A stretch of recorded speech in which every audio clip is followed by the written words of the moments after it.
కడప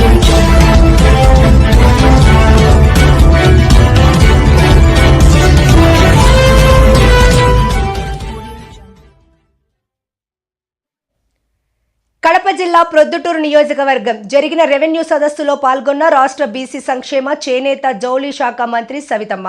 అనంతరం ఏర్పాటు చేసిన మీడియా సమావేశంలో మాట్లాడుతున్న కడప జిల్లా ఇన్ఛార్జ్ మంత్రి మరియు రాష్ట్ర బీసీ సంక్షేమ చేనేత జౌళి శాఖ మంత్రి శ్రీమతి సవితమ్మ.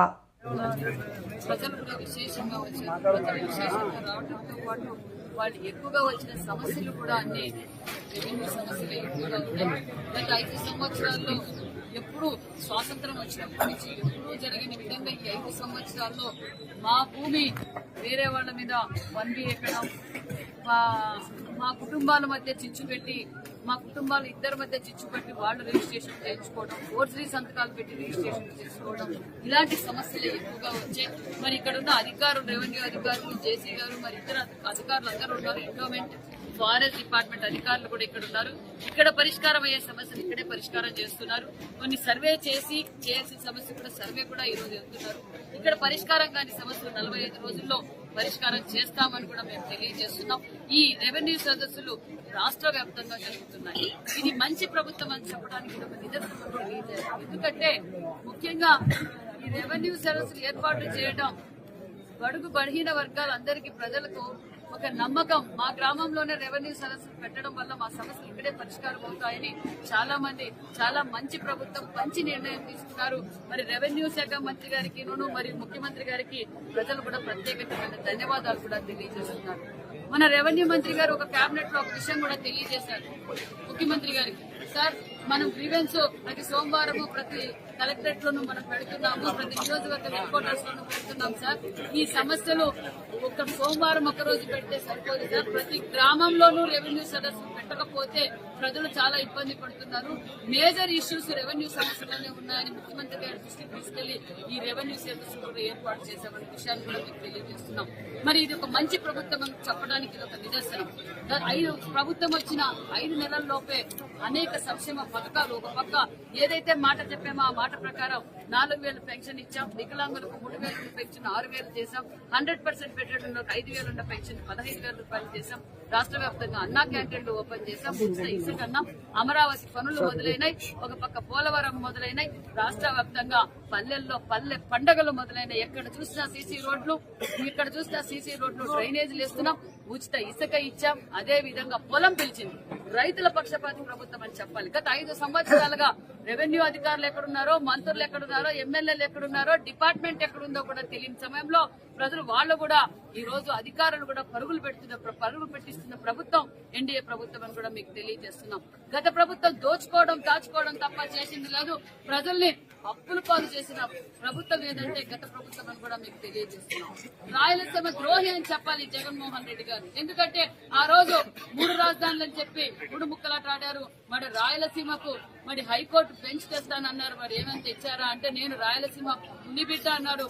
రాయలసీమ ద్రోహి జగన్మోహన్ రెడ్డి గారని మరొకసారి మీకు తెలియజేస్తున్నాం. మరి ఇక్కడ తెగిపోయిన అన్నమయ్య డ్యాం ఆయన ప్రభుత్వంలో ఉన్నప్పుడు, ఆయన ముఖ్యమంత్రిగా పనిచేసినప్పుడు అన్నమయ్య డ్యాం తెగిపోయింది. అన్నమయ్య డ్యాం ఎందుకు తెగిపోయిందని ఇక్కడున్న ప్రజలందరికీ తెలుసు. సుమారుగా 42 మంది చనిపోయారు. ఆ 42 మంది చనిపోతే పరామర్శించడానికి కూడా రాని హోంమంత్రి వంగలపూడి అనిత సోమవారం విజయవాడలోని సబ్ జైలును పరిశీలించారు. అక్కడ పరిస్థితులు ఎలా ఉన్నాయో తెలుసుకోవడానికి రావడం జరిగిందని, మౌలిక వసతులపై ఆరా తీశామని, జైలులో అధికారులపై వస్తున్న ఆరోపణలపై తనిఖీ చేయడం జరిగిందని ఆమె తెలిపారు.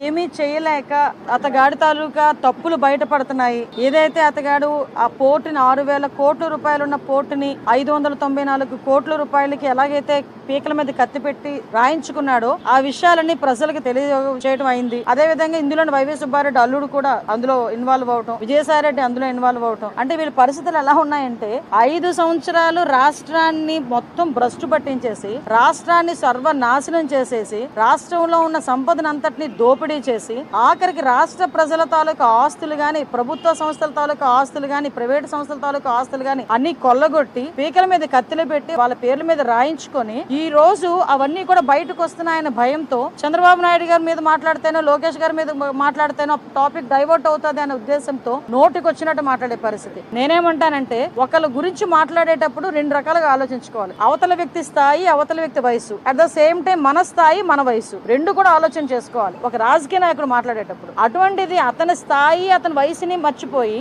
ఏదో నోటికి వచ్చినట్టు చిల్లరగా తిరిగే వాళ్ళు మాట్లాడినట్టు కూడా సొసైటీలోకి ఒక రెప్యుటేషన్ పోస్ట్ లో ఉండి మీడియా ముందు మాట్లాడేటప్పుడు కూడా నోటికి వచ్చినట్టు మాట్లాడడం అనేది అతని తాలూకా నైతికతకి నిదర్శనంగా మనం భావించుకోవాలి. అట్ ద సేమ్ టైం నేనేమంటానంటే ఈ రోజు నువ్వు ఎన్ని రకాలుగా చంద్రబాబు నాయుడు గారిని తిట్టు, చంద్రబాబు నాయుడు గారి మీద బురద జల్లు, పవన్ కళ్యాణ్ గారికి మాకు ఏదో మధ్యలోని చిచ్చు పెట్టాలని ప్రయత్నం చేయి, ఎన్ని చేయి, కానీ ఇన్ని మాత్రం వదిలిపెట్టేది లేదు. ఆ విషయం మాత్రం మర్చిపోమాకు. ఎంత మంది మీదకి నువ్వు వెళ్ళి ఎన్ని బురద జల్లాలని ప్రయత్నం చేసినా రేపొద్దు నా గురించి నువ్వు ఎన్ని మాట్లాడినా కూడా నేను కూడా భయపడేది ఏం లేదు. ఎందుకంటే ఈ రోజు ప్రజల సొమ్ము తిన్నావు, ప్రజల సొమ్ము తిన్నారు మీరు అందరూ కలిపి. ఈ రోజు చాలా ఆస్తులు కొల్లగొట్టారు. ఈ విషయాల మీద విచారణ జరుగుతుంది. ఈ విచారణలో వెళ్తుంది కాబట్టి ఎందుకు నీకు అంత భయం ఏంటి? నిజంగా నువ్వు చేయలేదనుకో ఎంక్వైరీ చేసుకోమని చెప్పు. దాని గురించి మాట్లాడడం అనేసి చంద్రబాబు నాయుడు గారు వయసు గురించి ఎందుకు మాట్లాడతాడు ఈయన అసలు నాకు అర్థం కాదు. పవన్ కళ్యాణ్ గారు గురించి చంద్రబాబు నాయుడు గారి గురించి మధ్యలో చిచ్చు పెట్టడానికి ఎందుకు మాట్లాడతాడు ఈయన? నువ్వు బయటకు వచ్చావు, మేము ఆరోపిస్తున్నాం కొన్ని సందర్భాల్లో. ఆరోపణలకు విషయం చెప్పు. ఈ రోజు నా మీద ఎవరైనా ఆరోపించారనుకోండి, ఆ ఆరోపణలకు నేను సమాధానం చెప్తాను. దాని గురించి మాత్రం మాట్లాడరు వీళ్ళు. వెంటనే టాపిక్ డైవర్ట్ చేసి మాట్లాడే పరిస్థితి. లాస్ట్ 5 సంవత్సరాలు చేసి 11 తెచ్చుకున్నారు. మళ్ళీ ఈ 5 సంవత్సరాలు ఇదే గనక చేస్తే 11 కూడా రావు గ్యారంటీ.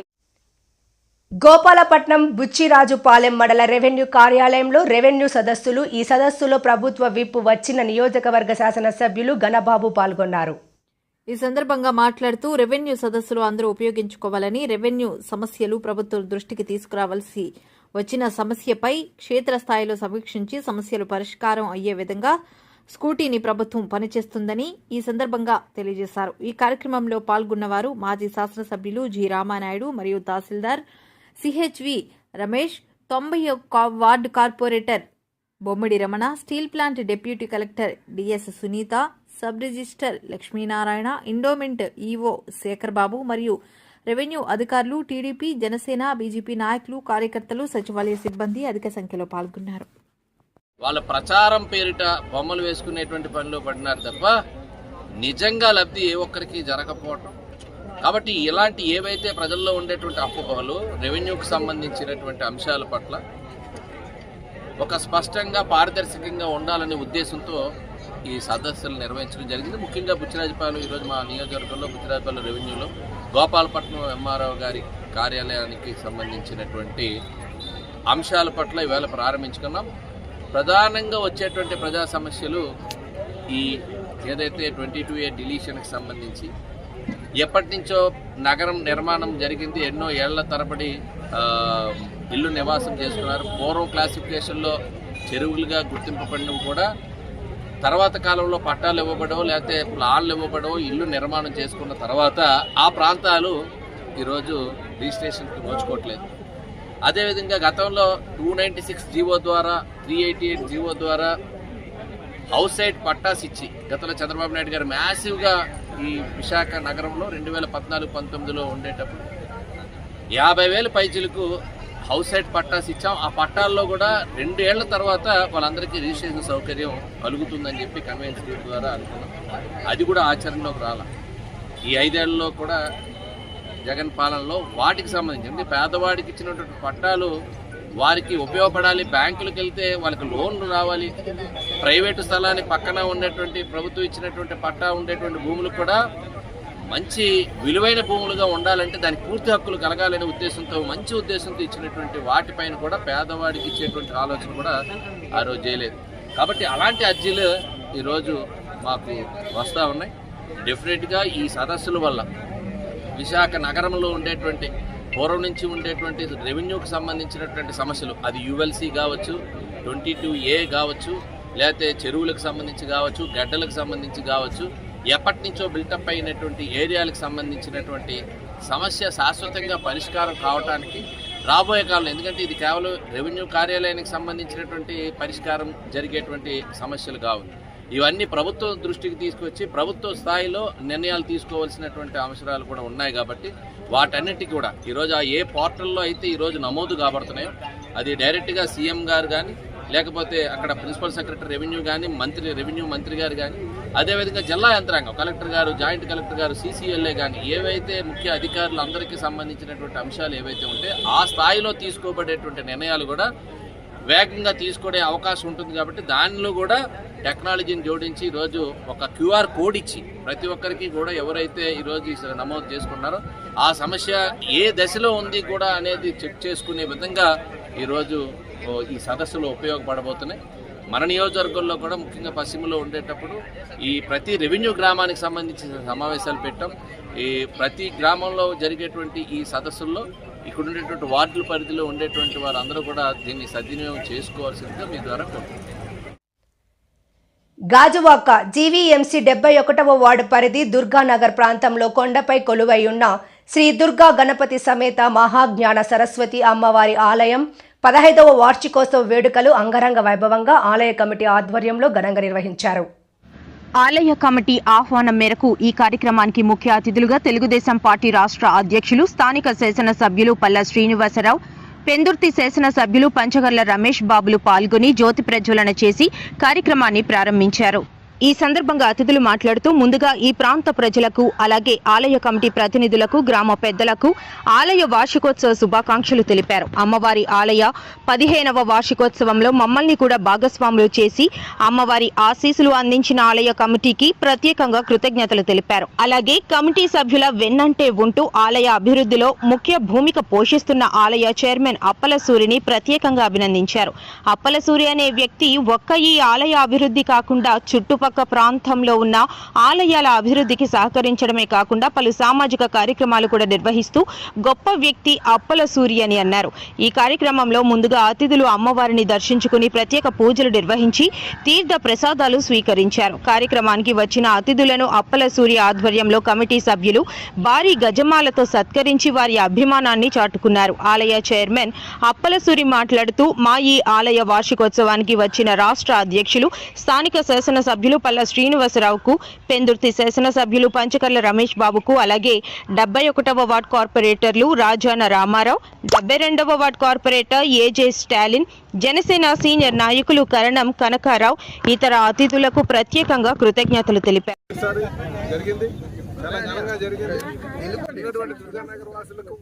గ్రామ కమిటీ పెద్దలకు అందరికీ కూడా నేను ప్రత్యేకంగా ధన్యవాదాలు తెలియజేస్తాను. మా కర్ణవనపాలెం కూడా అయితే వారు చాలా నమ్మకంగా మాకు భారీ మెజార్టీ ఇచ్చారు.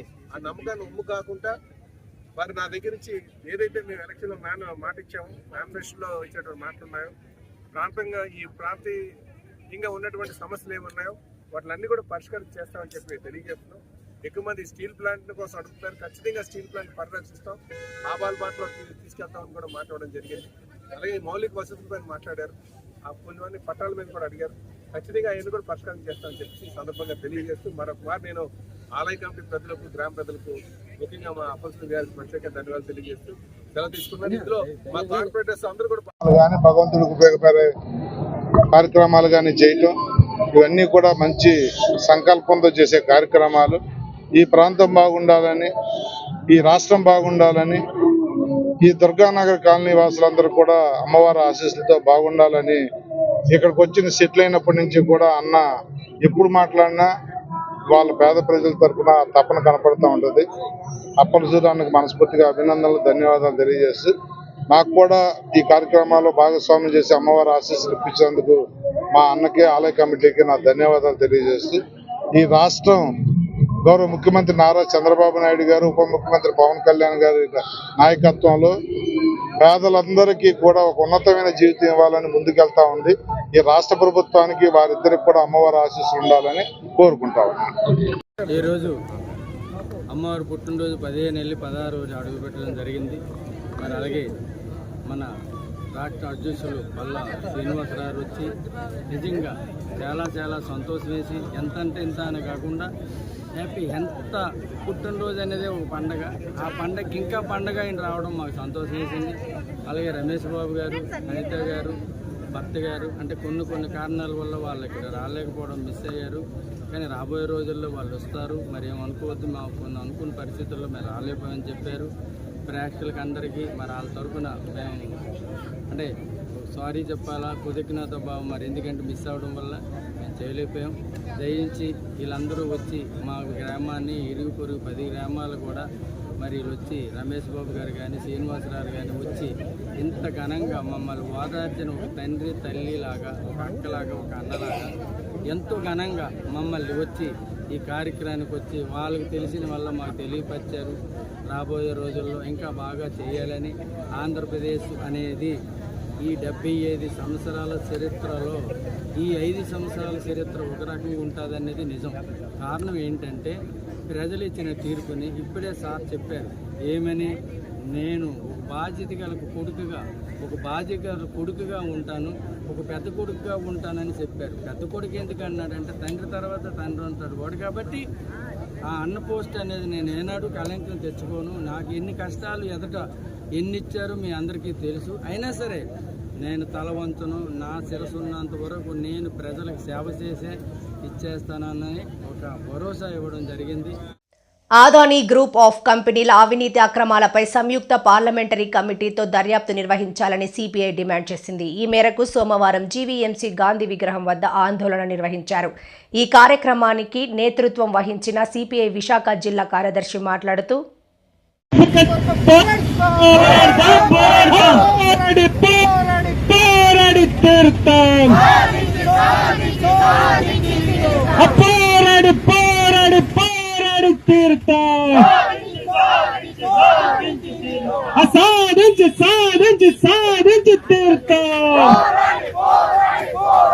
అదాని అవినీతిపై పార్లమెంట్ లో చర్చ జరపాలి.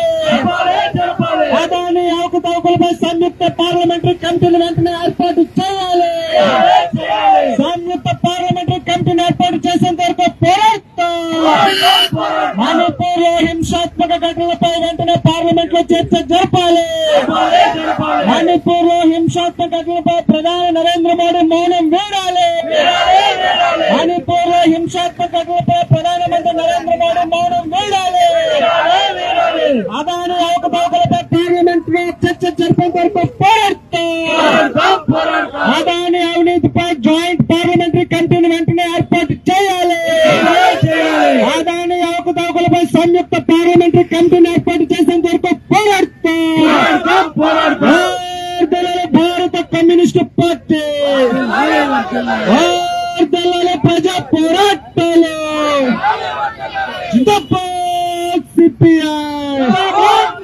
అదాని అవినీతిపై సంయుక్త పార్లమెంటరీ కమిటీని వెంటనే ఏర్పాటు చేయాలి. అదాని అవకతవకలపై సంయుక్త పార్లమెంటరీ కమిటీని ఏర్పాటు చేసేంత వరకు పోరాడతాం. హింసాత్మక ఘటనలపై పార్లమెంట్ లో చర్చ జరగాలి.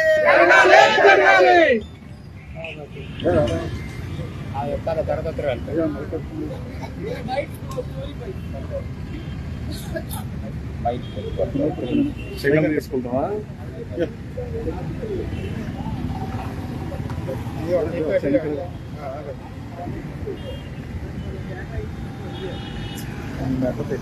పెట్టుకుంటావా?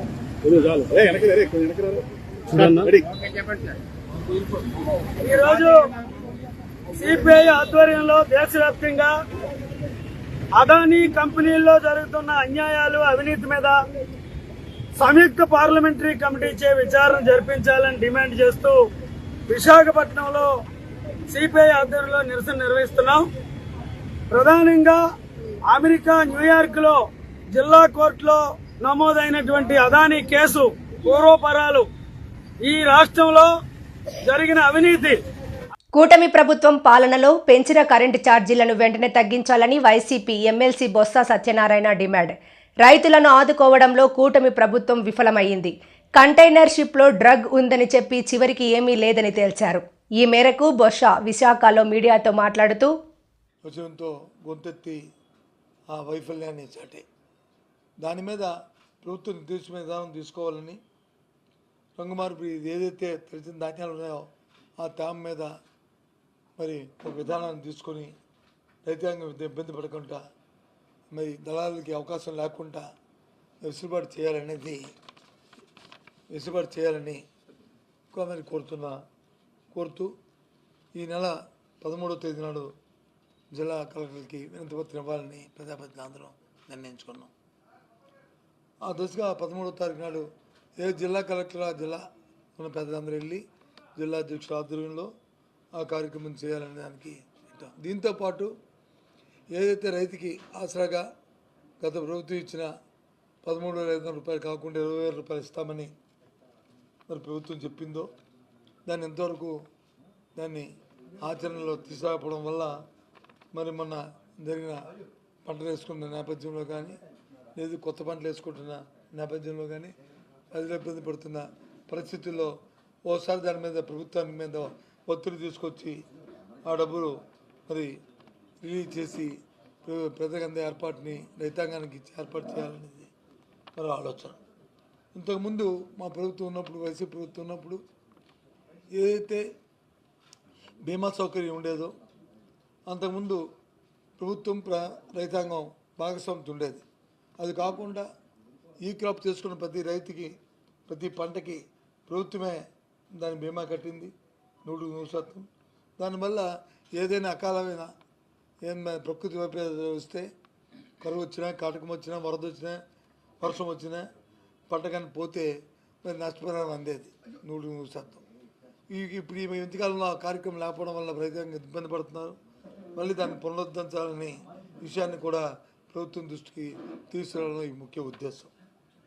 ఆ నేపథ్యంలోనే మరి 27వ తారీఖు నాడు మరి ఏదైతే రాష్ట్ర వ్యాప్తంగా ట్రోప్ ఛార్జ్ అనే పేరు మీద సుమారు ఈ నెల అయితే 58 పైసలు, వచ్చే నెలలో అయితే ₹5 ఆ పై వచ్చే నెలలో అయితే ₹20 పైసలు, ఆ రకంగా సంవత్సరాంతం కూడా ప్రతి వినియోగదారుడి మీద సుమారు ₹20 నుంచి ₹25 పైసలు అధికంగా ఒక్కొక్క వినియోగదారుని యూనిట్కి చిన్న పెద్ద తేడా లేకుండా ఏవైతే 6 స్లాబ్లు ఉన్నాయో 6 స్లాబ్లకి మరి దీన్ని పెంచడం అనేది చాలా ఇది అన్యాయము, చాలా ప్రజలు మోసం చేయడం, వాళ్ళు ఇబ్బంది పడుతున్న నేపథ్యం.